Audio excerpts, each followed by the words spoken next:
Ronan, thank you very much for coming in all this way. Yeah. For those people who don't know you, just tell us a little bit about you and your business. Okay. Well, as you got it, Ronan McCool is my name, and I'm involved with a company called Total Clean. It's a commercial cleaning company. And a little bit about my background is that I've been in franchising for too many years to remember. And it's been the experiences that I've built is over, say, 3 different continents in Africa, Asia, and Europe. So, yeah, a reasonable amount of experience. And what I've found common is that business is principle based, and it's, I've often heard it said, our market's different. Yes, markets are different, but the principles that drive markets are the same. So we've already got some clues there that you have a business and you're into franchising, but I want to know a little bit about the previous Ronan. Let's go back in time, if we may. Okay. Because I often think that sometimes shapes who we are and what we do. Sure. So what sort of roles have you had before? Well, I first had a great love of, I actually wanted to be an oceanographer. During the studies, I decided that would just be a life of continual learning. And so I decided to do what was shortest and did a business degree, and then went out to the market space and started earning some money. But it was a choice between going into a formal big company business and versus going into franchising in the food sector. So I chose between the two, and the one offered a car, the one didn't. So I took the one that offered the car, and that happened to be in franchising, and the rest is history, as it were. And I've been involved in various types of business sectors. One was in the hospitality side, which is food and beverage, which included fast food restaurants as well as pubs, and then moved into real estate and developed quite a large business in that regard, where after 10 years we had developed about a £2.4 billion turnover business. Wow. And then from there moved into commercial cleaning. So, who am I? I don't even know yet, but I do love franchising is what I'm about. Yeah. I think what you can definitely say is that you have learnt the art of business in a lot of respects. Yes. Rather than being employed by somebody, you took that great big bull by the horns and said, I'm going into business. Now, that takes a lot of bravery. Yeah, well, it does, but if you look at the experiences that you gain over time, and there's a time in life where you think, what am I doing? You start off life as being a person that's doing a job, reacting to stuff, and you're working paycheck to paycheck. And then once you get to understand a little bit more about how business works, you then start to value yourself and say, how can I leverage me, brand Ronan? What do I bring to the table that I can then earn more of a crust? And it's not about a lifestyle, whatever. It's just saying, hey, pay me what I'm worth. And so that's the transition that's the transition that you make from being employed to then looking at yourself, valuing who you are, and moving into the business realm. Franchising. Yep. Now, it's a word that people hear, but, for just putting it in real simple terms, just break it down for someone, because people go, what is being a franchisee and a franchisor?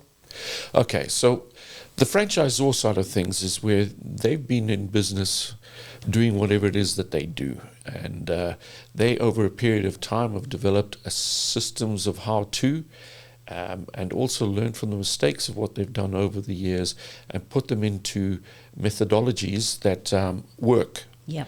And then they decide, well, how do I scale this? Do I then move myself and run those businesses in multi-locales, or do I put it all into manuals and systems and how-tos and then offer it to others who then can use what we've built as a business entity and methodologies, and actually allow them to then invest and do that themselves. So that's from the franchisor point of view. The franchisee is, in essence, deciding to go into whatever sector they want to be in. So it could be in hospitality, it could be in commercial cleaning, it could be in real estate. So whatever the sector is, they choose that they want to be in that. It's still their business. It's just they're not in business for themselves. They're in business for themselves, but not by themselves. Yeah. So they then go and explore which brands out there that are in franchising that I can align myself to best. So they're looking at who are the characters involved in that business. What is the culture like in that business? Are they people that I could actually work with? And is it a sector that I'm passionate about that I will then be able to put in the hard yards to develop my business within that sector under those terms and conditions that franchise model presents? So it's not that franchising is the magic wand that makes you profitable. No. It's a set of systems, and call it a toolbox, Yep. that when applied and you stick to the script, you will more than likely be successful. And I'm saying more than likely because there isn't a guarantee for success in life. No. If you choose to invest in a franchise and you throw away the rule book, you're not going to, why invest in the first place? So that's what franchising and franchisor is. Would you say then that there's a lot of people out there who maybe would like to have their own business as such, but they're just a little bit scared? You know, if they've got the nerves there, that maybe franchising might be the way forward. Yes, there are, and particularly the more developed an economy is. So certainly like here in the UK, you look at any one sector, it's very competitive. So you're coming in as, you've got this itch to be in business, all right? And it's easy to create a name. It's easy to start like, wanting to open up a restaurant. But you don't know, if you're actually meeting what the customer wants in that particular area. Yeah. And you can miss it by a millimeter, and a miss is a miss. And so you've got all of this money that you've spent in an idea and an enthusiasm, but you've just missed the market. So, and thus then you fail, and that's not smart. I mean, I know that there are a lot of different franchise options available. Sure. But what would you say to somebody who says, well, how do I know what the right thing is? What research should they do when they're looking at a franchise model? Great question. And I think the first thing that one should do is be self-reflective and say, what am I passionate about? What is it that I feel comfortable being in? Our business being commercial cleaning isn't necessarily all that sexy, but for someone, and there's a lot of people out there, they actually enjoy cleaning. So if that's you, there you go. And if that is you, then certainly it's something then that you should consider. And it is competitive. So the statistics show us, particularly in the UK, that single startup businesses that are not aligned to a franchise, within 2 years, of 10 that would start, there's only 2 that succeed. So that's a huge failure rate. And why risk and gamble that money? I mean, even in a casino, you get better rates than that. For every £100 you spend in a casino, you're only losing £5. Yeah. Whereas, if you've got an 80% failure rate in a single startup, that's a huge risk. So the converse is actually true within franchising, where after 2 years, you've probably got an 80% to 85% success rate, and people are still in business 5 years and 6 years further on in a franchise environment. So, if you're looking at, where's the smart money at, take the franchise route.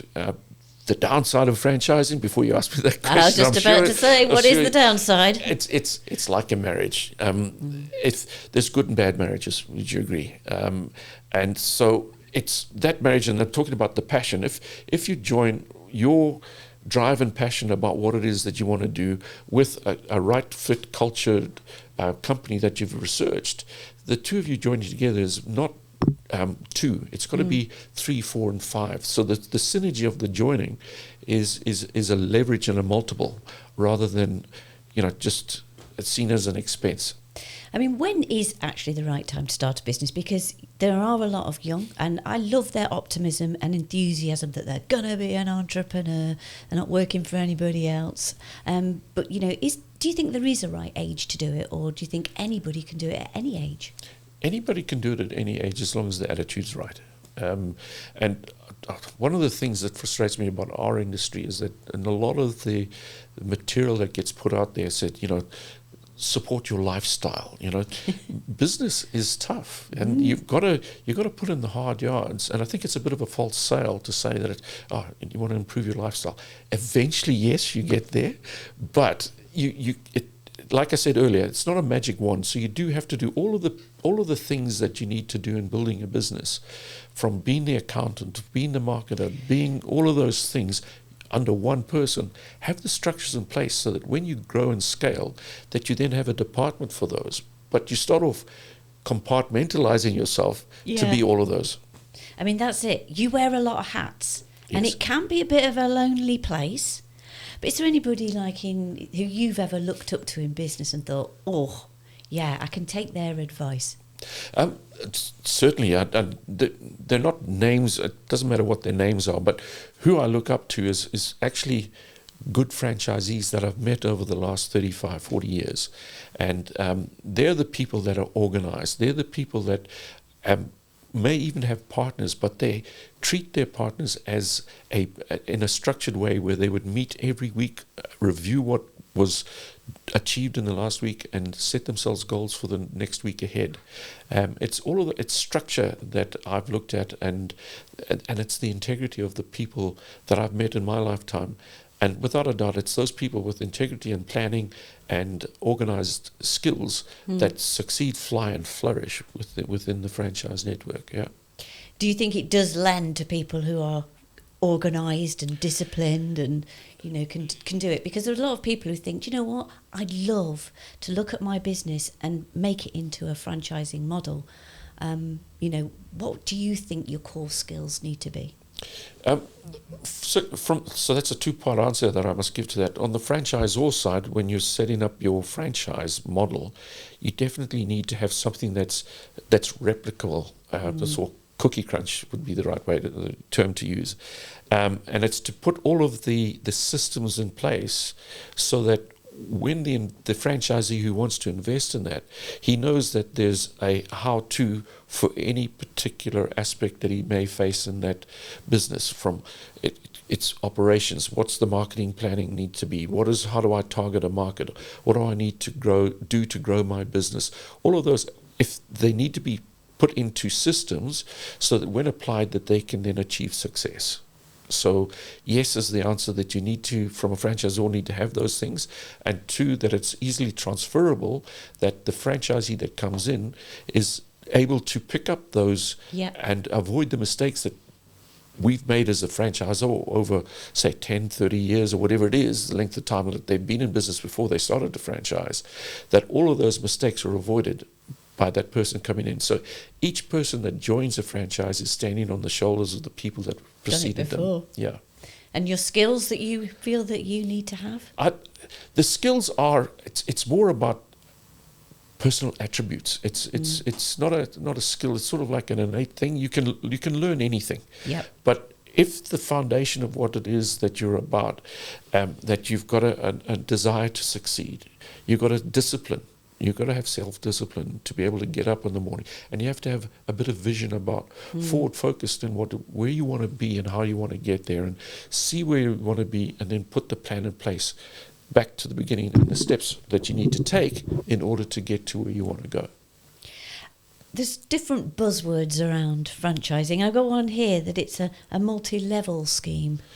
Yeah. Tell us a little bit more about that one. All right. So, with the people that I've met over the years, and they've got a desire to maybe want to join the franchise that I'm involved with, and then they'll go and speak to their friends, and their friends don't understand franchising. They'll say, "Oh, that's just a multi-level lark. They just want to steal your money," and so. Franchising isn't multi-level. Multi-level marketing is where you're getting a product that is owned by a company, and then they're putting layers of people in there, of marketers, that then earning off the level below and the level below. Franchising isn't that. Franchising is where you're actually starting. Yeah. You're in business, and you've got whatever it is that you're choosing to be in. If it's commercial cleaning, you're going out there, getting contracts and providing a cleaning service. And so that's a business. And it's not multi-level marketing in any way, shape or form. I mean, Total Clean it's a real great franchise model. I've looked on the website, I've looked into it, and it really, I think even if you were like maybe a cleaner and you're working for a cleaning company, you know, there's a good base there for somebody to have their own business. Yeah. But I see it's good already. But just speaking to you, I know you're a man who never likes to sit still for very long. You know, what plans have you got for growth? Well, we've got aggressive plans because in the current market that we're in, the economy is in a state of flux. Mm-hmm. And where there's flux, there's movement, because you'll have existing companies that are now looking at all aspects of their line costs and business, and they might be looking at their cleaning company and saying, you know, am I getting the best service for what I'm paying? So that if everything's going well, there's no need to be introspective and look at their business inside out and see, are they being as efficient as they can possibly be? So this is a great time for us. When there is a flux in the marketplace, it means this change. Yep. And where there's change is opportunity, and that's certainly what we're finding. That just this January, it's been like a gangbuster January for us. In the last 6 years, we've never noticed that there's been so many inquiries of people looking for cleaning services. And when I ask them and meet with them and saying, why now? They said, no, it's for that reason. We're looking, and we're not settling for second best. No. We want to have quality. Yes, price is important, but we need to create spaces that are safe for our employees. We want to bring the employee back to the workspace. Yeah. The hybrid model, whilst it's still prevalent in certain spaces, it's running a bit thin, where the owners of businesses are wanting to gather around their staff and face things face to face in the work environment, where there's a cross-pollination of ideas, and there is just a change of thought of getting the hybrid thing out of play and getting back into full normal work mode. Is there a limit as to how big you can scale this, you know, for a franchisee? The only limit would be is that by adding another franchise, it would then diminish from what existing. So that would mean that you would have to have 100% market share, and the likelihood of that happening is that's a million miles away. Now, something else I want to talk about with franchising is territories and non-territories. Yeah. Explain. Okay, so I'm an advocate for both, and there is a space for both, but in reality is that what happens with boundaries is that it keeps you focused, particularly in our business, where the tighter your geographic space, the easier it is for you to manage the various contracts that you have. So the time wasted between trying to go from contract to contract is narrow. So it means that you're more efficient and got more time to go out and get more business in and around where you already have business. So the best place to win a contract is right next to where you've just won one. And for the reason being is that you've got a built-in resilience that all of us get sick. All of us have life that needs attending to, and staff do need to attend to issues that may happen in the family or whatever it is. We're not immune to it as a commercial cleaning company, but if you've got 5 or 6 contracts in close proximity to each other, you've got the resilience of having a pool of staff that you can pull from one to the next, so that the client at the end of the day doesn't receive any break in service from what it is that we say that we're going to provide for them. So that is the plus side of being within a territory, and particularly in our business, that's why we've chosen that particular route, is to keep people focused on the one thing, because it's natural for people to always think it's greener on the other side, it's greener on the side, and they end up going like, I know of this. Is it a busy fool type of scenario? It is that. Yeah. With regards to commercial cleaning, I mean, the commercial cleaning market has exploded. Sure. You know, I mean, I remember going back to work many, many years ago, and it was like we had like an on-site janitor, but all those days seem to have gone. Yeah. But, you know, I think even COVID taught us, you know, that we need to have systems in place in business for clean environments, and this is what customers are expecting now as well. Sure. The commercial cleaning side of things is around about, it's just hit over the 20 billion a year mark. That's big. It is big. And that excludes the domestic cleaning and the sort of garden cleaning and all other aspects of what can add value to what it is that you provide in commercial cleaning. And So yeah, it's lucrative, and it's.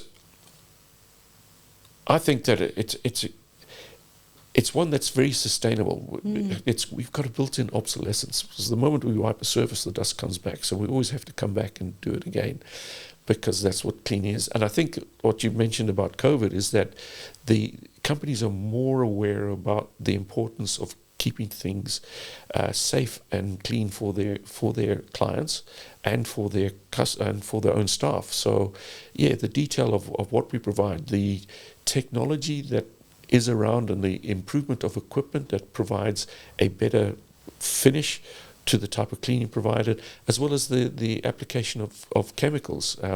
We're devising more sustainable ways of distributing our chemicals, where we have them in little capsules, and we use multi-use plastic dispensing bottles. So we're not transporting water, but we're just little, like a little packet like this is equivalent to 20 litres worth of chemical in the olden days. In this last year, with the advent of using these little capsules, we've stopped using 150,000 bottles of single-use plastics in just the space of 1 year. That is phenomenal. Just with regards to the management tools, what type of things do people get in this toolkit that you give? The main thing that what we've developed is the management system that is called My Site Ops. That has been like a great tool for the individual. So what it has in one place, from putting a quote into the system to it being able to create invoices, and it's all in one space. Then added to that, there's a time and attendance feature within there. There's the P&L system per contract. It then aligns so that you can actually set a budget of chemicals that you assign to be used for that contract per month. It also indicates what chemicals you would be ordering for that particular contract. So what it allows you to do is empower your staff to then be able to order those through an application, and it gets delivered directly to site. And if it's a consumable like, say, dishwashing tablets or blue paper for the kitchen, those all get added to the invoice based on the order that we've made through the app. So everything is like very much more streamlined. In there is an accounting package as well that then tracks the age debting, so anything that's 30 days, 60 days, 90 days, and 120 days, it gives you at a glance, real time, who owes you money. And so everything's in there, as well as then your banking system. All of your expenses are accounted for, reconciled within the system. So in your software, just alone, you may not need that to start with, because your head's around it, but build that to 100 clients or contracts. You don't know where your contracts are, and it even will set up on the map. You just press sites, where are they? On the map, it'll show you exactly where your contracts are. So that when you're looking at where do I need to grow and where do I need to market next, you can actually see where the gaps are now forming within your territory. That's really clever, isn't it? Everything that you need to know about what you need to do is within that system. Now, obviously, I think you might be able to answer this next question quite easy, because, I mean, there's always challenges in business. Sure. So people are going to come up against challenges. Would it actually be that, that people need to look at this toolkit and follow it to be able to get over the challenge of not being successful via being successful? Yeah, for sure. It actually then will explain where their business is at any one time. With the time and attendance and the shifts and the whatever, and even with the personnel that you have within your system, there is we have a range of videos that the employees can self-train themselves on. So there's a training matrix that then starts to develop within the system of saying, Ronan, you've watched 5 videos and you're competent on wiping a floor, operating a vacuum cleaner. You've learnt about cross-contamination, and you've passed those modules. So it tells the owner of the business where they are, and if when they go around to visit that site, they are identifying training gaps, that they need to be spending time with that operative on what they need to learn next. So yes is the answer. Follow those things, and you will be more competent. The other added value of that is that having a complete record of everything in one space, if you choose to sell your business sometime down the line, the person that's coming in to look at, so explain me your business, you just turn the screen on and say, this is my business. And you're not looking for scraps of paper and saying, well, let me think, where does that come from? It's all there, and then, anybody that's wanting to buy something and can see that there's a track history of everything, they're gonna be wanting to buy that business ahead of something else. Ronan, I actually feel that there's a gap in the market here, because you could give this to all us women who are trying to train the husbands and cleaning the house, and you could have videos and like little systems, and then there's no excuse then, is there, of how the floor should be wiped? I always thought that there was this magic box where, if you put your clothes into, it still works for me today. You put it in there and it comes back ironed. So, no, men are untrainable. Husbands are untrainable, let's put it that way. What are your core principles? Our core principles are people first. We don't have a business without people. We're a simple family-owned business, and the family core runs true through us. And that is people first, operate with integrity, and do what you say you're going to do. Yeah. Don't overpromise. But this, based on those three legs, you can spawn out all sorts of different answers to it. But it's basically those things. And finally, what does a day look like for you? Well, I have good intentions to start that way, and I end up over there. Do you? No, it is dynamic, and that I think is one of the attributes that you need to have as a business owner, is that you respond to the needs of what it is, deal with what's urgent and important first. What isn't, it's just noise, and focus on doing what, from my point of view in my day, it's looking at how do I help my franchisees be better at what it is that they do. That is front and foremost, because if they're profitable, we're profitable as a franchise business. So it's making sure that it's focusing on what is revenue generating. Anything else is noise, and we do get caught up in the noise side of things. So my typical day would be looking at first of all which people are interested in looking at investing in the franchise business that we have. The second is looking at who's already invested and speaking with them and finding out what it is, what are their challenges, how did their week go, if there was something that went wrong with it, or you're not meeting your sales, what activities were you doing that day? So it's all encompassing, and then actually helping them go and meet with prospective clients and walk around and show them by example of the do's and don'ts of how to interact with a prospective client. And it's never about selling, it's about developing relationships and saying things like, so if you could paint a perfect cleaning company, what would it be? You find out what the problems are, and then say, if I could suggest that if we were to do this and this, would that make sense? Could we move forward with that? And so you sort of first listen, understand, and then provide. And that's basically what that thing is about, and what I would do in my day. For a franchisee, the biggest challenge that a franchisee will have in their day is to create work. Yeah. They've been trained through their life to respond to a boss, to do stuff. Creating and looking for work is alien, because I ducked that one. I don't need to do that today because my boss never told me what to do. So, but the when it's your own responsibility's business, on you. So you're only fooling yourself if you don't create work, and that is probably the biggest challenge. That mind shift of thinking, it needs to move from reaction to proaction, and to create rather than respond. So those are the important attributes that you need to shift in your mindset. And going and finding the work, I would imagine, as well. Not just sat there just thinking it's going to come to you. No, you have but you have to go out and actually find the work. Yeah. You are that, and you're a hunter. You have to go out and decide where you want to become the cleaning company of choice. And that's where it comes back to those territories again, where I'm a firm believer of don't spread the news to millions, but rather identify your market space, and let's say there's 20 within a business park, speak to them more often, so that when they are ready for a cleaning company change, they'll be thinking of you because you bothered to stay in touch. So the old adage is, a customer is never ready when you're ready. You just have to be ready when they're ready.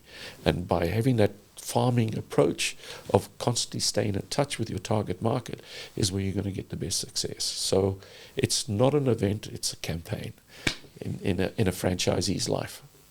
And there must have been an element of risk as well. And I know I said it was the last question, but I just feel that, there must have been risk involved. How did you sleep at night, and sort of how did you push forward? It's self-belief that you know, if you know what you need to do and you don't do it, then you're to blame for that, because there's no shortcut, there's no free lunch, there's nothing. You have to put in the hard yards of what you need to do, and that's part and parcel of the process that we have in our franchise, is that you are taught what is required to happen. And if you ignore any of those steps, so let's say a simple thing like your sales activity, if you don't do, say, 50 calls, send out 200 emails, and go and visit 2 people a day, that's your daily activity, for example. And that might take, in your time frame of day, we try and we teach our franchisees on time block what you're meant to do, and then structure and put it into place. If those are the numbers that you need to do, and you miss it that day, you have to double up the next day, because a day lost is a day gone. Okay, so, and then you're not going to, you can dream up that you want to be this £2 million business turnover, which you can achieve. But if you don't do the building blocks in order to get there, you can't build a castle in the sky. You have to build the foundations, and the foundational work is those little daily chores that you need to do from a marketing point of view. And the next thing that happens within the franchise is that they win contracts, and then they revert to what is obvious, and that is dealing with the operational stuff. And they might, it's making sure that the cleaning staff gets their chemicals. They get caught with things that are not that important, but they come back at the end of the day and say, I had a busy day, but it wasn't necessarily productive. Wasn't prioritised, was it? Yeah, and so the next thing they look at is, why haven't I got any more contracts? Yeah, why have you got no more business in? Because you've not actually gone and done the building blocks of that. You've gone and focused your eyes on something else rather than what you should have done. And the oxygen to any business is revenue. If you're not feeding revenue at the top, you're going to die. Exactly. Yeah. I think there's some great business lessons there, Ronan. You've actually, I think it's not just franchising. I think that's just great, solid business advice in general you've given. You've given definite value today in this podcast, and I thank you so much for coming in and sharing it all with us. If you are interested in finding out a little bit more about franchising, what it's about, and I know there's a few people who, a bit like me, love a bit of cleaning, a bit OCD with it, this could be the business for you. It's tried, it's tested, there's a good model there and a great name to back you. So all the details will be down in the link below. But I thank you again, Ronan, for coming in, and I have a feeling that there could be another part to this, because I just feel as if you're just going to grow and grow. I've got the same feeling too. Thank you so much. Thank you very much. Okay.